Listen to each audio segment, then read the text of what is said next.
Assalamualaikum warahmatullahi wabarakatuh. Salam guru penggerak, tergerak, bergerak, dan menggerakkan. Pada video kali ini, saya Rofin Maulina, calon guru penggerak angkatan ke-7 Kabupaten Jepara, akan menjelaskan terkait tugas pada modul 1.4, yaitu koneksi antar materi budaya positif. Pada pendidikan calon guru penggerak, saya didampingi oleh fasilitator, yaitu Bapak Fauzi Amin Nasir MPD, dan juga Ibu pengajar praktik, Ibu Tri Daryatni MKom.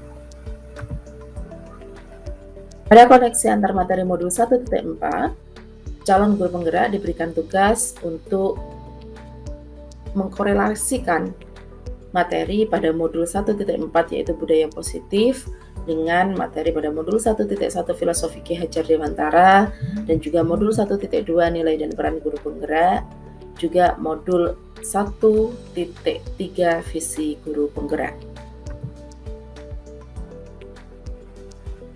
Adapun kesimpulan mengenai peran saya sebagai guru dalam menciptakan budaya positif di sekolah adalah seorang guru penggerak harus memiliki kemampuan untuk memahami nilai dan juga peran guru penggerak agar dapat mewujudkan visi yang selaras dengan pemikiran Ki Hajar Dewantara, yaitu pembelajaran yang berpihak pada murid dan juga yang sesuai dengan trilogi pendidikan ing ngarsa sung tulodo, ing madya mangunkarsa, tutwuri handayani. Visi seorang guru penggerak yang sesuai dengan filosofi Ki Hajar Dewantara itu akan dapat tercapai dengan cara membuat prakarsa perubahan menggunakan pendekatan inquiry apresiatif melalui tahapan bagja yang dapat mendorong terbentuknya budaya positif di sekolah dan juga budaya positif pada murid sesuai dengan profil pelajar Pancasila. Budaya positif dapat dilakukan dengan adanya penerapan disiplin positif. Disiplin positif merupakan penerapan disiplin yang mengajarkan murid untuk bertanggung jawab dan menumbuhkan perilaku positif sesuai nilai-nilai profil pelajar Pancasila. Dalam menciptakan disiplin positif, guru tidak menggunakan tindakan hukuman ataupun paksaan. Akan tetapi, guru dapat berperan untuk menuntun murid agar memahami, menyadari, dan mengontrol diri atas segala tindakan yang dilakukannya berdasarkan motivasi yang tumbuh dalam dirinya. Dalam penerapan budaya positif, guru perlu mengambil peran untuk melakukan restitusi demi mendorong terciptanya disiplin positif pada murid. Dalam hal ini, murid dituntun untuk menyelesaikan permasalahannya dengan motivasi intrinsiknya. Perlu diketahui, ada dua macam motivasi perilaku manusia, yaitu yang pertama motivasi ekstrinsik, yang kedua motivasi intrinsik.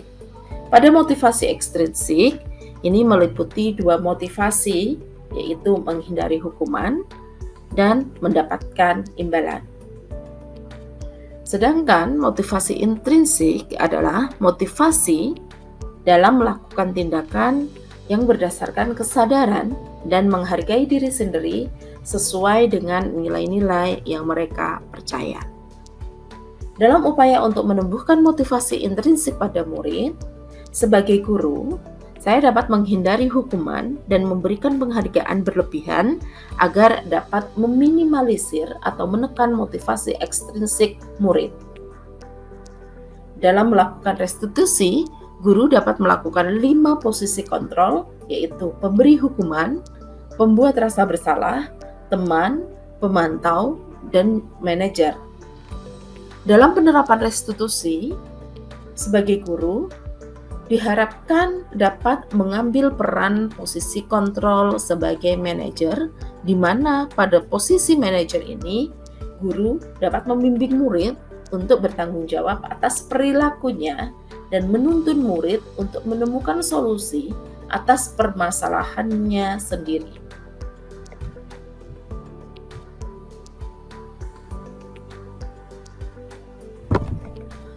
Proses restitusi dapat dilakukan dengan segitiga restitusi, yaitu Langkah pertama, menstabilkan identitas. Langkah kedua, validasi tindakan yang salah. Dan langkah yang terakhir yaitu menanyakan keyakinan. Keyakinan yang dimaksud adalah keyakinan kelas. Guru dan murid dapat menyusun dan menyepakati keyakinan kelas. Guru memainkan peran pendorong kolaborasi untuk menyusunnya.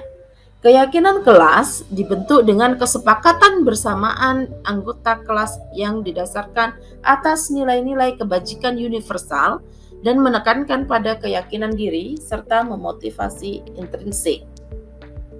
Dalam mewujudkan budaya positif di sekolah, tentu saja kita sebagai guru tidak dapat melakukannya seorang diri. Perlu adanya keterlibatan seluruh anggota warga sekolah.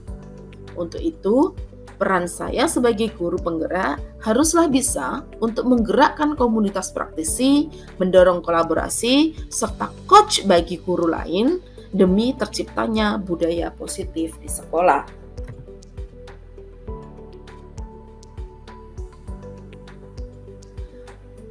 Yang selanjutnya terkait dengan pemahaman tentang konsep-konsep inti yang telah saya pelajari di modul ini, yaitu faktor utama untuk terciptanya budaya positif adalah disiplin positif.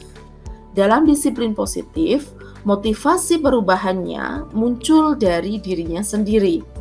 Orang lain dapat memberikan stimulus respon, namun sejatinya yang memiliki kontrol atau kuasa adalah diri sendiri.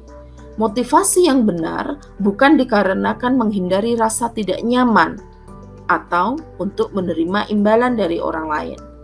Motivasi yang memunculkan disiplin positif adalah motivasi untuk menjadi orang yang diinginkan dan menghargai diri sendiri dengan nilai-nilai yang diyakini. Motivasi karena hukuman dan penghargaan ini akan bersifat eksternal dan juga bersifat sementara. Kemudian masalah yang terjadi pada siswa atau pada murid dapat disebabkan karena tidak terpenuhinya kebutuhan dasarnya. Kebutuhan dasar manusia yaitu ada kebutuhan untuk bertahan hidup, kasih sayang dan rasa diterima, kebebasan, kesenangan, dan penguasaan. Dengan kita memahami kebutuhan dasar yang dibutuhkan murid ketika masalah terjadi, maka penanganan terhadap suatu kasus akan menjadi lebih maksimal dan bermakna. Dalam penanganan murid, kita sebagai guru sebaiknya menghindari tindakan hukuman atau konsekuensi. Guru dapat mengambil langkah restitusi, di mana restitusi dapat diterapkan melalui 3 langkah segitiga restitusi, yaitu menstabilkan identitas, validasi tindakan yang salah, dan menanyakan keyakinan.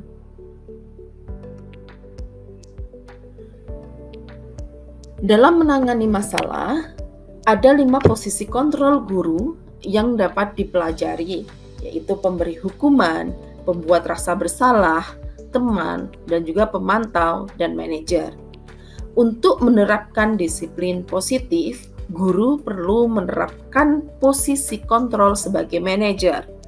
Peran manajer mengingatkan murid pada keyakinan kelas yang telah disepakati bersama. Proses pembentukan keyakinan kelas ini dapat dilakukan oleh murid yang juga dibimbing oleh guru. Pada saat mempelajari modul ini, hal yang menarik yang dapat saya temukan yaitu terkait dengan pemahaman saya terhadap penghargaan. Ternyata apa yang saya pahami selama ini terkait dengan penghargaan yang dapat saya gunakan untuk menumbuhkan motivasi anak atau motivasi murid adalah hal yang kurang tepat.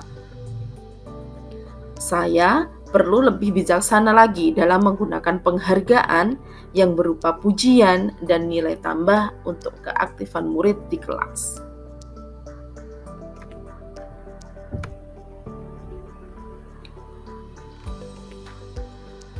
Selanjutnya, perubahan yang terjadi pada cara berpikir saya untuk menciptakan budaya positif di kelas maupun di sekolah setelah mempelajari modul ini adalah perubahan cara pandang saya tentang hukuman dan penghargaan, di mana kedua hal ini bukanlah teknik yang tepat untuk mendukung terciptanya budaya positif di sekolah.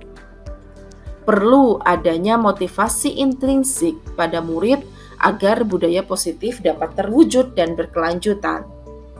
Dulu, saya sering memberikan penghargaan berupa pujian dan juga nilai tambah bagi murid yang aktif dalam kegiatan pembelajaran saya. Nah, setelah mempelajari modul ini, saya semakin tercerahkan bagaimana saya harus bersikap dan bertindak untuk menciptakan budaya positif pada anak. Maka, ke depan saya akan mengimplementasikan untuk memunculkan motivasi intrinsik pada murid sehingga dapat menumbuhkan budaya positif pada murid. Perubahan berikutnya adalah dalam penanganan masalah murid. Ketika saya mempelajari modul ini, saya belajar tentang restitusi, di mana restitusi ini akan menuntun anak untuk menemukan motivasi intrinsiknya. Sehingga ke depan saya akan belajar mengimplementasikan untuk membimbing murid menemukan solusi atas permasalahan mereka sendiri.